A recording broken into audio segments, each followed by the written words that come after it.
Welcome. I'm David Ansen, lead programmer of the Palm Springs International Film Festival. And we're really delighted to have Agnieszka Holland, a favorite director of mine, here today to talk about Charlatan. You may know her from so many things. Her definitive version of The Secret Garden, which is a great favorite of mine. Movies such as Europa, Europa, Olivier, Olivier, and Angry Harvest, and you can now see her great film Spore. She also has done some amazing work in American television, The Wire, perhaps the greatest of all American TV shows. And anyway, we are delighted to talk about Charlatan, her fascinating new movie. Welcome, Agnieszka from Warsaw. Thank you, David. Thank you. It's a pleasure talking to you finally. Yes. Yeah, it is strange to communicate in this way. You know, I have impression that I start to live inside of Zoom, and we all got used to that, and it pushes us towards some kind of claustrophobic, I don't know, autistic feelings, which actually are quite, quite comfortable. But I'm missing festivals and I'm missing movies, especially watching the movies in the theaters. And I hope that the audience is missing this. Yes, I hope so. I think they are. I mean, there's nothing like being in a theater with other people on a big screen. It's just a different experience. But I have to say that Charlatan comes through loud and clear, even on my TV screen. I saw the film knowing nothing about it. I deliberately did not want to read anything. I didn't know what the story was.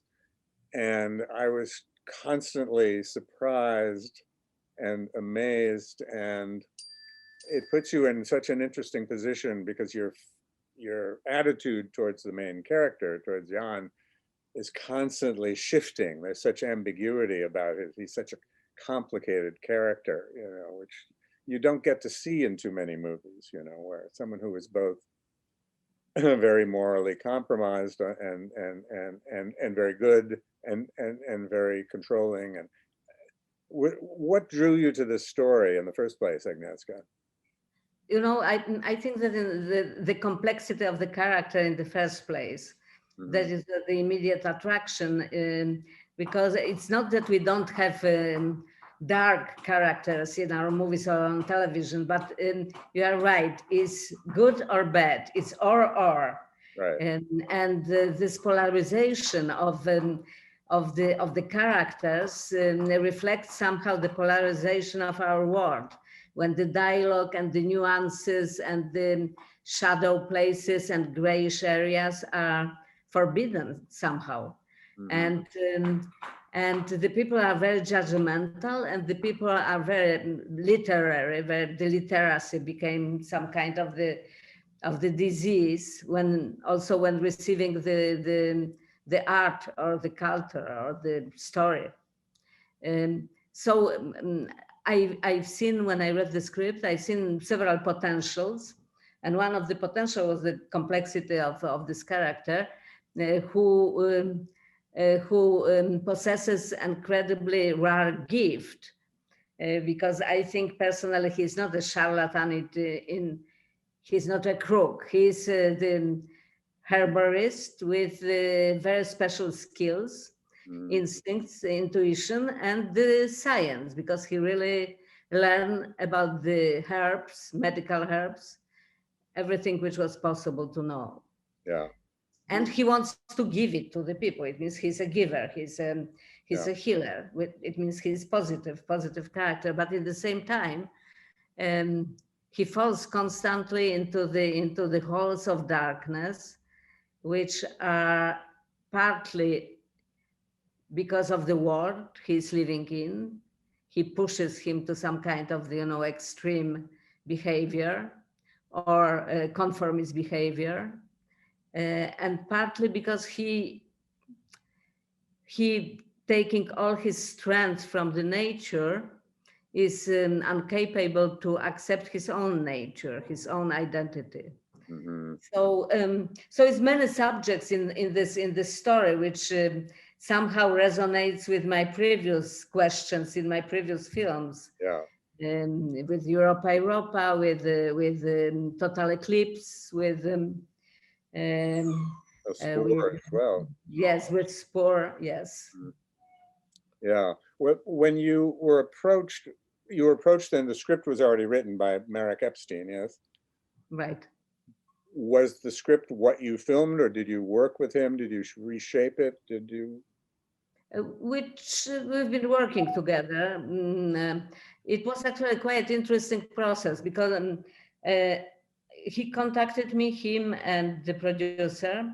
They contacted me and sent me the script immediately after I finished the miniseries I shot in Prague for HBO Europe called Burning Bush, which is, if you don't know this one, I think it's one of my best work and very personal because it tells the story of the of the spring of Prague in 1968 and the normalization. It means the conformization of the society, and it is the story of the young student who was of my age actually, who immolated himself to death to protest against the Soviet invasion.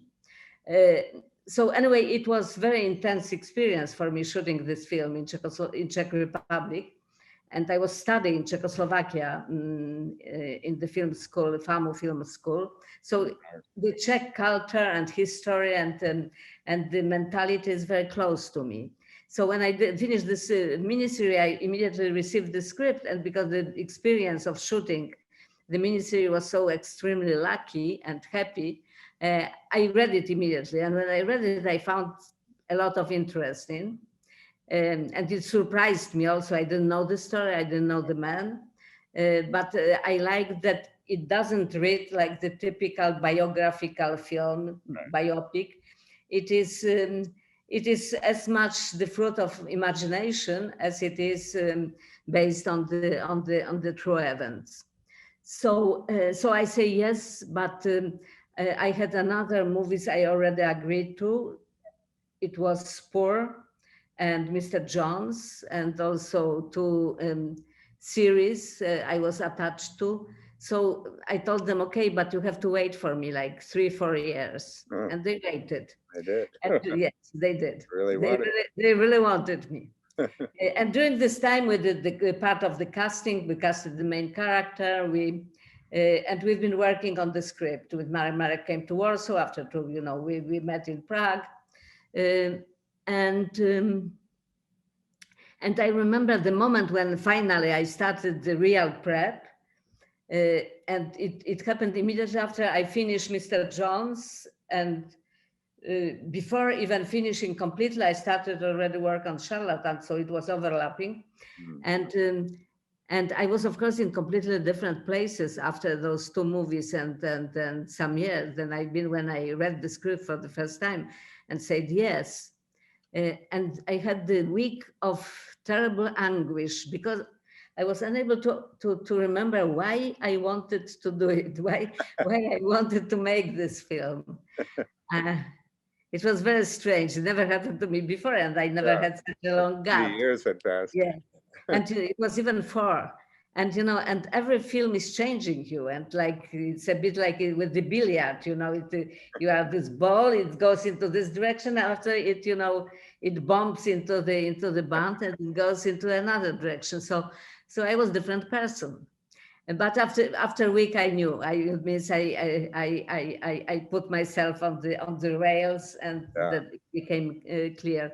But I think that some kind of some energy of this film, which is not like fast-paced film, but has, I think, the real storytelling energy, comes from this kind of the freshness. I don't know, that I had to reinvent myself, to do it. Yeah. So you took a lot of liberties because only so much was known about him. The love story between him and his assistant is fictionalized, obviously, because if he was gay, he had to be very secret about it. Yes, but it's based on the rumors. It means it's not completely like, invented. Right. The people in the neighborhood, and Marek Epstein, the writer, he talked to some witnesses, older people who still remember these times, and they like was talking that he, must to live with his assistant. So it wasn't like completely, Right. Right. but um, but of course we didn't know how, we didn't know. It, Yeah. it wasn't in any letters, in any memoirs. We had to imagine how it can work. And the character of Mikolaszek was hidden also. We knew also of it, only official version of him. One from the,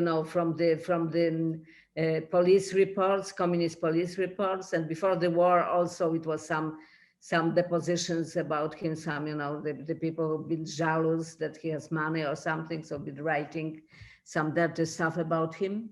The autobiography he wrote after coming out from prison, which was very flattering. It means he presented himself as some kind of the noble, gentle, very, very, very, how to say, the opposite what I think he was, at least. Jan's autobiography? Yes. Yeah. Mm-hmm. So how much time did he end up spending in jail? Finally, it wasn't so long. It was like 3 years, I think. 3 or 4 maybe, because the situation, already when he was arrested, it was for 5 years after Stalin's death. But Stalinization in Czechoslovakia was much longer, but slowly started, to become milder, and actually it was never after so dramatic as it was before. Yeah. And he was released, I think 3 or 4 years later. I don't remember exactly.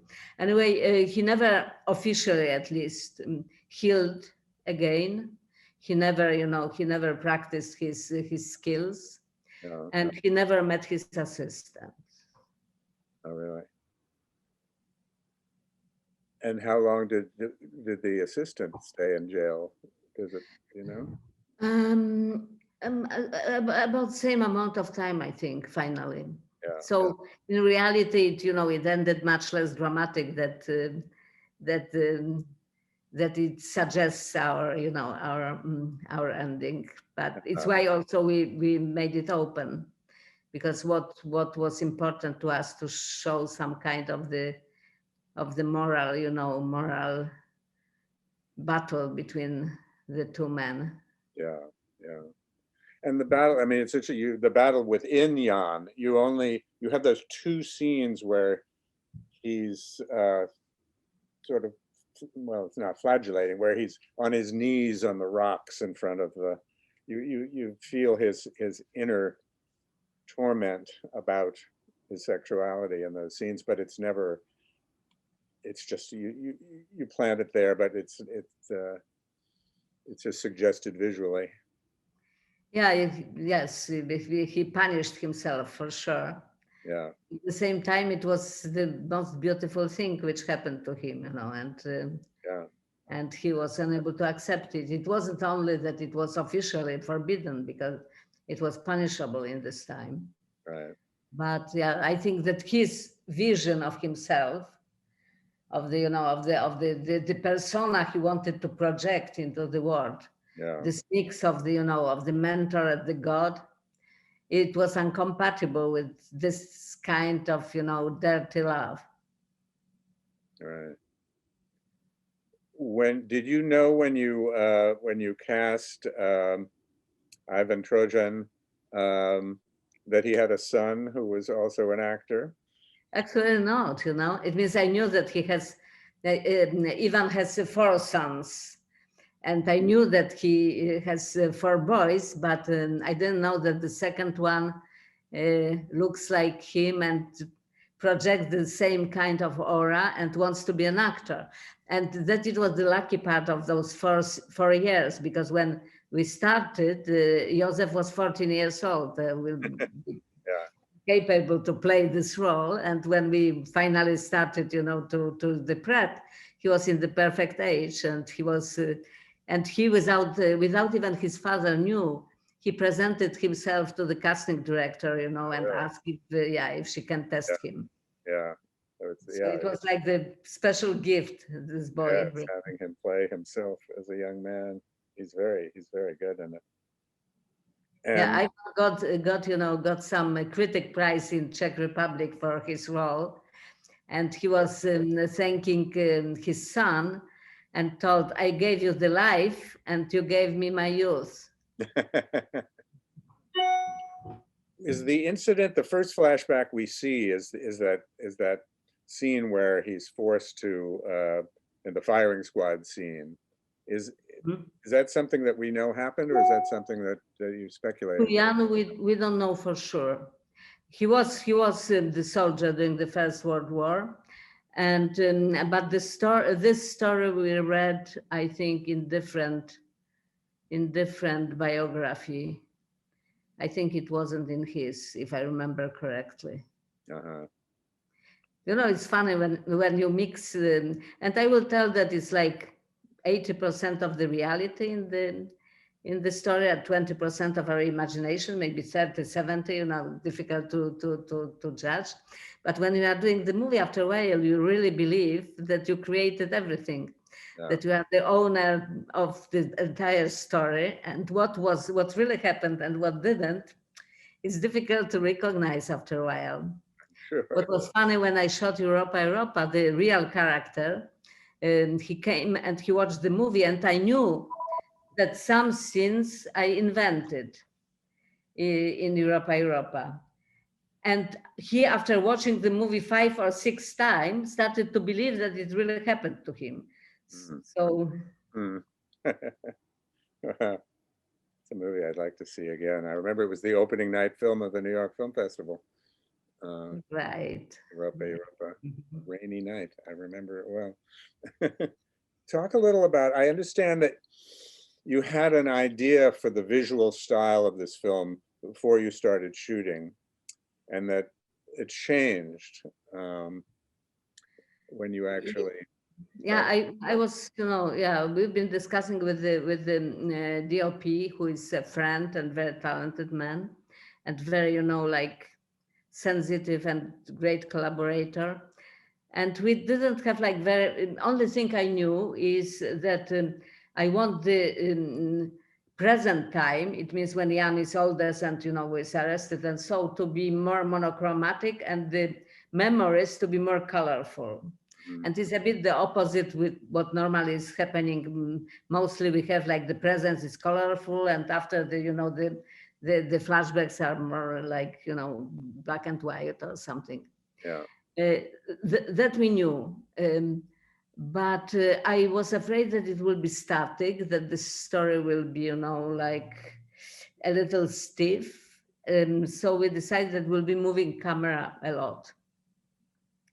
And actually, it didn't happen. Anytime we wanted to move the camera especially in this present time sequences, the camera was just resisted. It was like impossible to move it.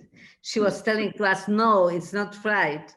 So after like 2 days of struggle with the camera, we decided that we let her to be quiet, and and have the distance to the reality.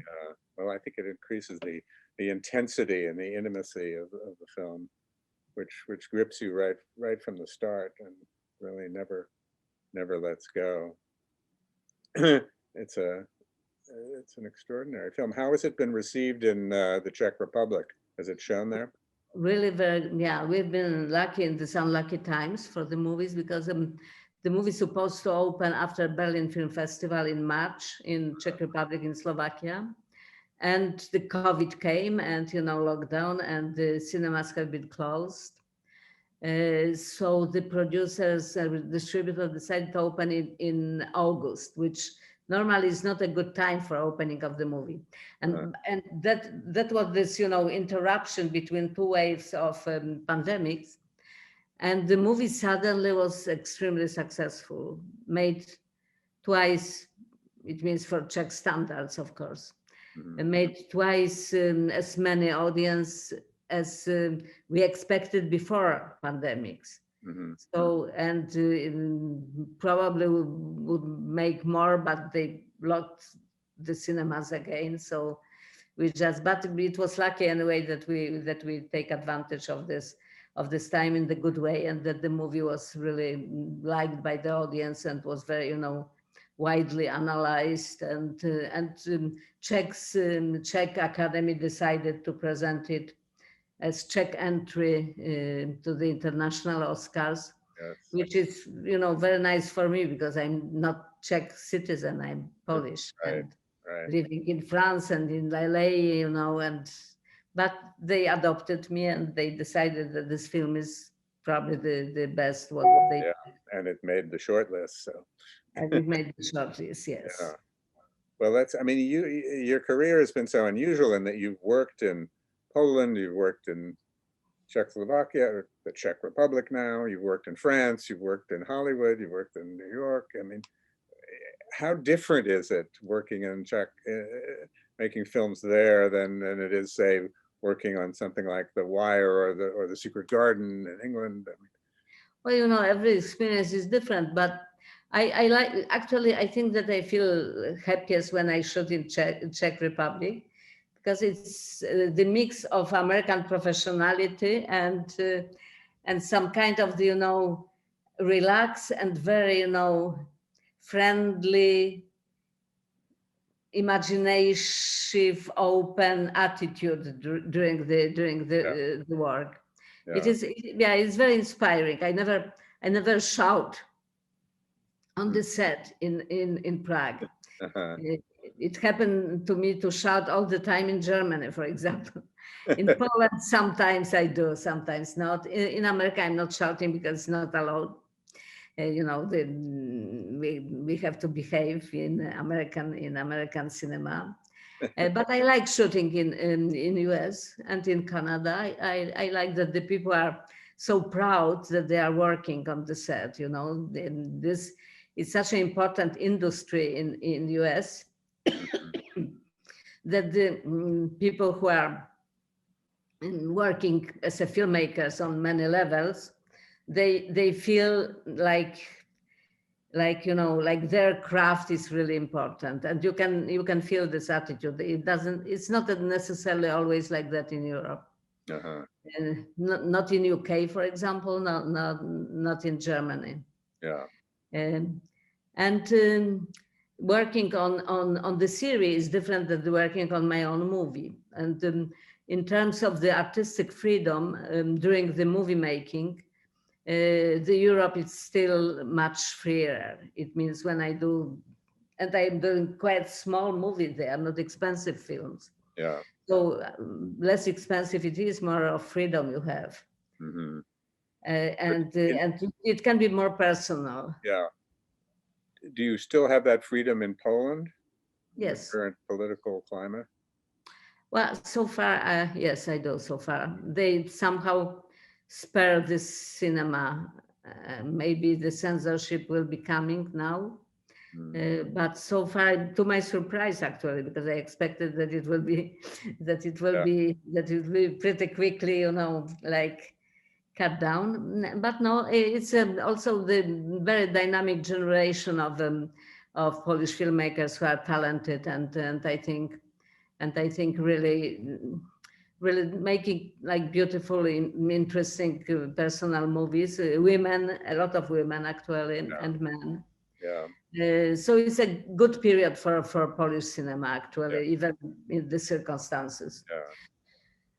But I, of course, it was great experience for me to shoot The Wire and Treme with David Simon, and um, not even cinematically, even if it was, the challenge, Hmm. but because of his scripts and his the way he is shooting his shows so close to the reality. Hmm. It was for me like the real lesson of American life and American tragedy, uh, and I became really somehow knowledgeable about the real problems you can face in America. So several things which are happening in America now, or election of Trump and what happened after and now recently, it is not surprise to me. It is somehow, I think that America unfortunately was predestinated for this kind of the tragic events. Yeah, sad but true. Where did you shoot? Was Mr. Jones shot in Canada, or Mr. Jones we shot in Ukraine, in Poland, and in Scotland. Yeah. Scotland played for London and for Wales. Poland played for Moscow mostly, and Ukraine played for Ukraine. But I wonder, could you make a movie like Charlatan with its gay love story in Poland today? It's said that the new regime is so homophobic. Would they? Yeah, it means that is not Polish production, but some movies about homosexual relationship have been made recently in Poland. Yeah. Not many, but 2 or 3. Yeah. So it's possible. As I told you, like it's a bit, I don't want to compare because probably we are not so far, but it was like in the very bad time of Iranian regime, you had wonderful Iranian cinema. Yeah. And where was a lot of freedom. They didn't show those movies in Iran, and not all of them at least, right. But they've been sending them to the festival or to the Oscars. And so probably, I don't know, maybe it's similar situation a bit. Yeah. I think it will be difficult to get the money from the Polish Film Institute for openly anti-governmental film, I guess. Right. So what's next for you? Do you have a next project lined up? Actually, not. It means, I suppose, during this year now till May, shoot the new series for Apple TV in Paris. And that was cancelled because of COVID, which actually put me in the situation I didn't experience for the last 10 years, that I had like the spare time to think about the reality and watching, a lot. And I was like addicted to the media because so many things were going on in the world, in Poland, in US, in France. And I tried to make sense of that and come with the subject which will be somehow relevant, not to the past, not to what's happening now, but to the future.